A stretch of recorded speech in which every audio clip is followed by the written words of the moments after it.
of AMA. So I just want to know what is the difference between Kaaba and Kashi. Will you explain me as your kind?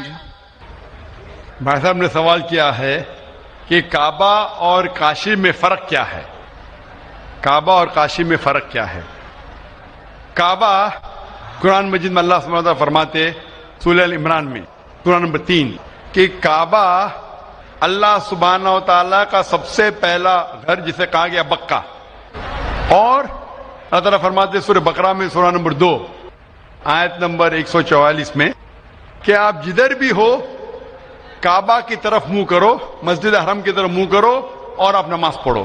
تو کعبہ ہمارے مسلمان کے لیے قبلہ ہے، ایک دشا ہے جس کی طرف ہم دیکھ کے اللہ سبحانہ تعالیٰ کی عبادت کرتے ہیں، اور اس کا ذکر قرآن مجید میں ہے. کعبہ ہمارے لیے قبلہ ہے. کوئی بھی مسلمان کعبہ کو نہیں پوچھتا ہے، لیکن کعبہ قبلہ ہے، دشا ہے. یکسانیت کے لیے ہم کعبہ کی طرف منہ کر کے اللہ سبحانہ تعالیٰ کی عبادت کرتے ہیں. کاشی ایک تیرتھ کی جگہ ہے جو ہندو مذہب کی کتاب میں ہے، لیکن جب آپ قرآن مجید پڑھیں گے یا اللہ کے رسول کی حدیث پڑھیں گے، کاشی کا ذکر کدھر بھی قرآن مجید میں نہیں ہے، نہ ہی کوئی اللہ کے رسول کی حدیث میں ہے. لیکن آپ جب وید پڑھیں گے، وید میں کعبہ کا ذکر ہے. وید میں کعبہ کا ذکر ہے. لکھا ہے رگ وید میں جلد نمبر 3 میں لکھا ہے کہ تیرتھ کی ایک جگہ، تیرتھ مطلب جس جگہ خدا کی عبادت کی جاتی ہے، تیرتھ کی ایک جگہ ہے وہ کعبہ.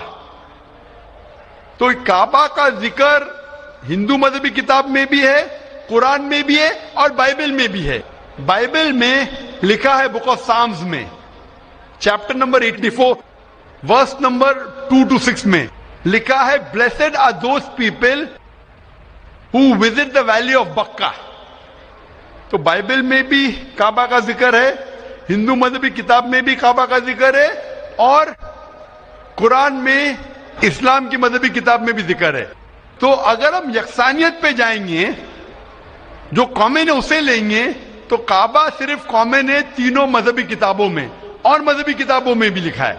تو جب آپ لیں گے تعالوا الی کلمۃ سواء بین بینکم، آؤ ہم اس بات کی طرف جو آپ اور ہم میں یکساں ہے، تو کعبہ میں یکسانیت ملتی ہے لیکن کاشی میں نہیں. کاشی کا ذکر صرف ہندو مذہبی کتاب میں ہے.